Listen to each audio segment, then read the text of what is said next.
Okay, 3:30. Let's go.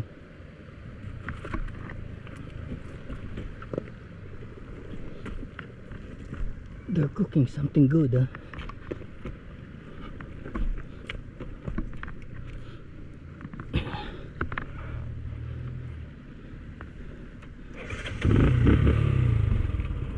So pretty much nakita na natin tatlong ilog. Meron pa daw 4.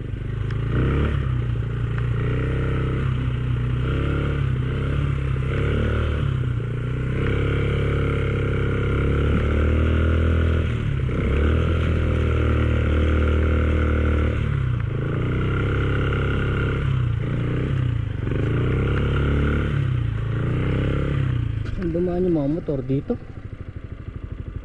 Yan ba sila dumaan? Hindi.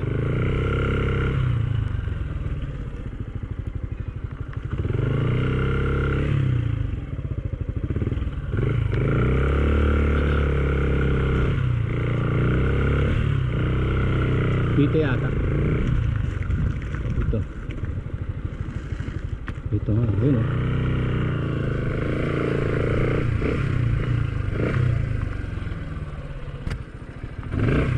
Dito sila dumaan.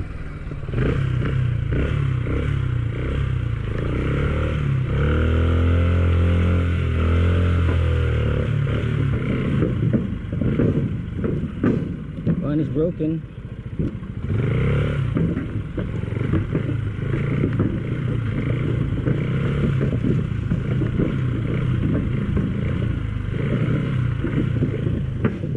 Yan o, pwedeng maligo, malalim yung ibang parts.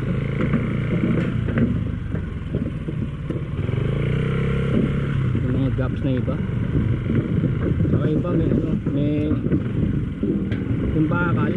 Ah, dati itong bakal naubos na. Dating si Parlin oh. Mga galawin tuloy. Dating si Parlin. Putang. Ay sorry. Sorry po, may cracking oh.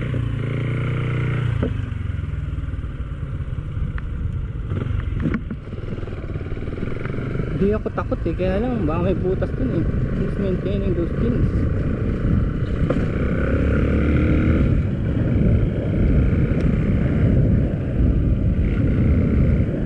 Tinanggal ko muna yung jacket ko. Hello! Marami pala rito, tignan nyo yun oh. Tignan nyo yun oh. Another vegetable farm. Another one oh. Greenhouse. Ang inaano rito usually yung ano yung lettuce. Pero iba kamatis na oh. Galing oh. Pwede pala sila mag-share ng technology dito eh. Pero one thing's for sure, kailangan yung greenhouse. Greenhouse na yan, kala nyo ha, maabot na 1 million yan. Kala nyo maabot ng 1 million.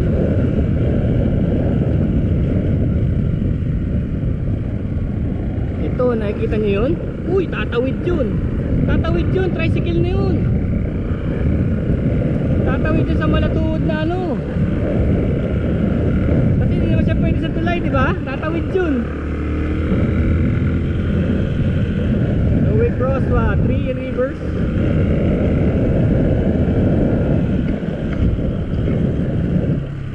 Pumasok yan sa tenga ko.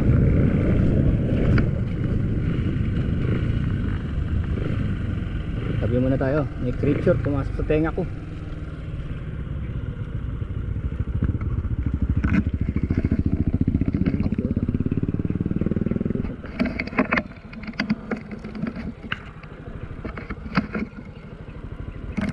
Creature ba yun o buhok?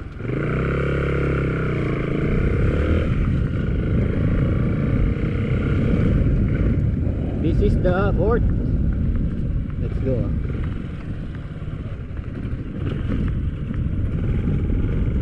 It's nothing.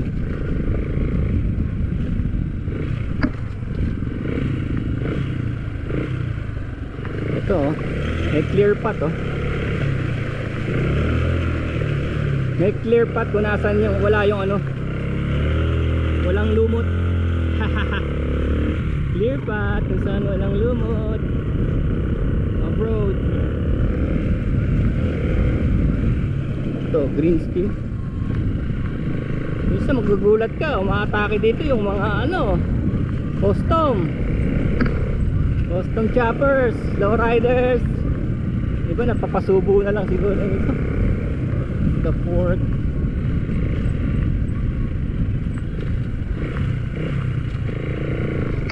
This is the big.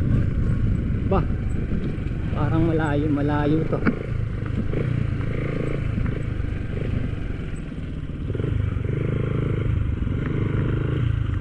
Ito malalim, pero tignan mo yung dalawa, hindi mo ba yung babae. So ito yung pato, nakikita nyo yung pato, yung malinis, walang lumot. Yun yung dinadaanan ng mga tao dito. So yun ang guide nyo.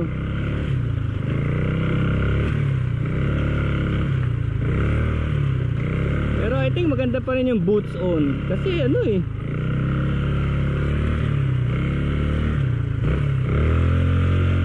matalim yung ibang bato eh.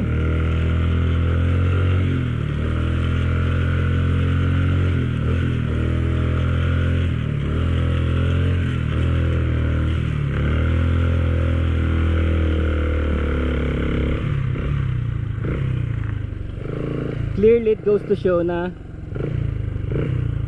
hindi pinapasok ang makina pag umaandar, kasi pa exhaust siya eh. Hindi, ang intake niya ron sa hangin.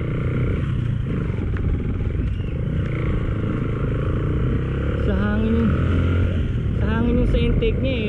Above water naman yung intake, diba? Yung intake nitong mga to, kagaya nitong browser, ang intake nito nasa ilalim ng upuan eh.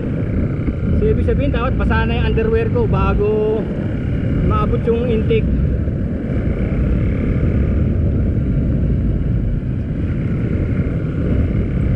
Saan na tayo?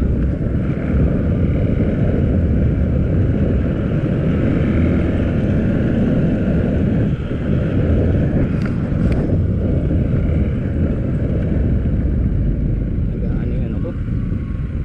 Yung tawag dito.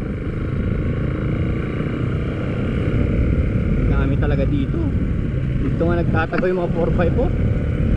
Yung Pamboy, ayun yata yung pinakadulo.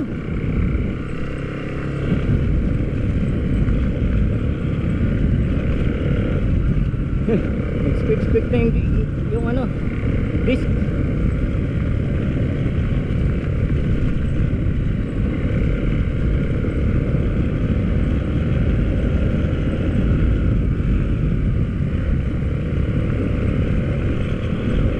.336, still early. 3:36. So dapat kailangan nyo talagang tignan yung time, para hindi kayo natatrap sa kung saan saan ang madilim na. Hindi pwedeng alatsamba, hindi pwedeng papasok kayo dito ng alas 3 na. May ganon kasi, may mga ganon kasi na hindi tumitingin sa time, na enjoy nila, biglang alas 3 ang pasok nila. And where are we going? So timing din pala tayo, hindi naman ganun ka wild yung tubig. Kasi nagpapataas yan ulan. Is this the end?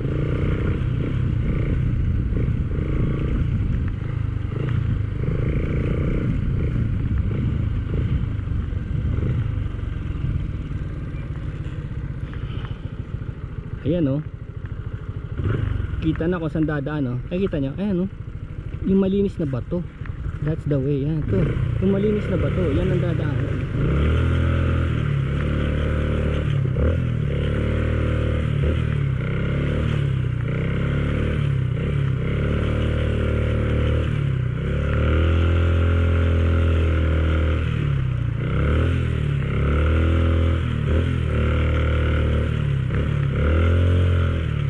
Maganda nga talaga, may sapatos. Kukontrahin mo pa rin yung bike eh.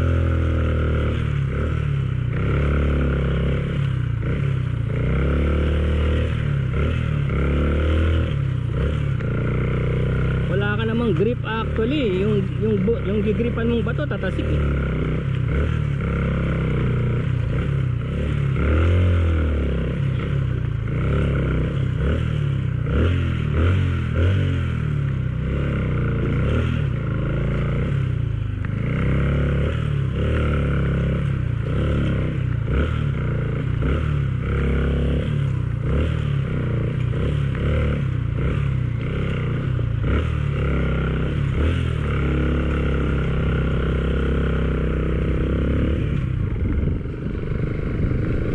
rin pala totoo yung humihinto yung mga rider dito para alisin yung tubig sa tambucho. Wala naman eh. Hindi naman maiipon yung tubig dun eh, dahil bubuga yun eh. Bubuga palabas eh. Layo na natin ha.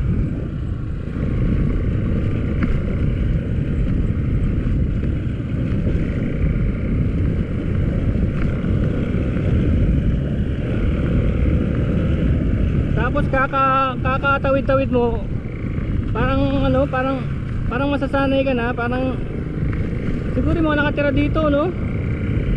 Pag may pupuntahan sila sa kanto, sa labas may bibilhin, siguro value wala na sa kanila yung mga ganyan, no? Like I said, masarap ang first time. There's a first time for everything. Actually, yung river crossing na yan, kayang-kaya ko yan sa mountain bike. Hindi ako tatakot kasi wala namang makina yun eh. Hindi kagaya nito na pag pinasok ng tubig to, titigil siya, kailangan mag change oil. Yun ang ano dito, kailangan mag change oil dito. Puta, saan na tayo?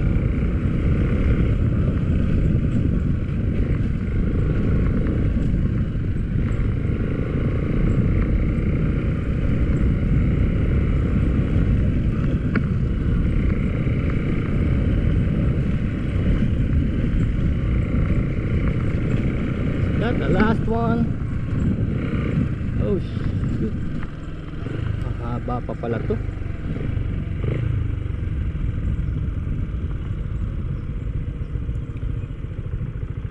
Wala yatang katapusan to mga brother, palagay mo. Meron doon 340. Sige 340 ah. Aga pa naman eh.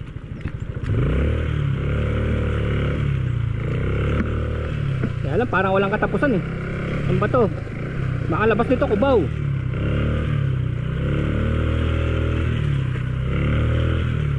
Pero ang laki na, alam mo totoo, ang laki ng tendency mong sumemplang dito. Dahil ano yung tapak mo, yan oh. Pang support ng bike. Pwedeng mapatapak ka sa bato eh. Sa bato na hindi siya stable. Actually familiar na ako sa lugar na to na ano, yung sa mountain bike. Mapasok kami sa mga ganito eh. Ang sarap pag mountain bike dito. Sabi nga. Ayun, Inares School. Nakita ko yan sa ano, Google. Bayan na yan, bayan. Yung sinasabi nilang kabilang bayan na.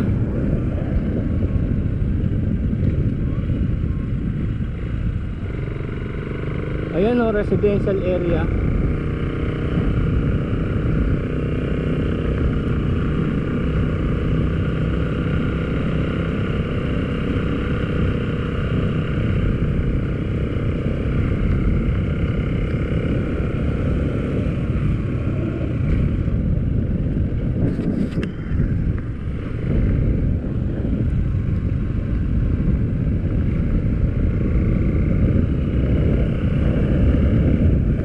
Pag dinulo mo to, sa totoo lang, pag dinulo mo tong Santa Ynez na to, ito na yung school oh, matatagalan ka nga, buti ka nga na maghapon.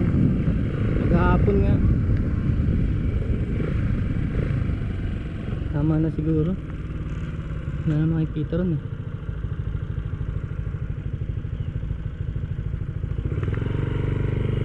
Dito tayo. Basta naabot natin yung Santa Ynez Elementary School.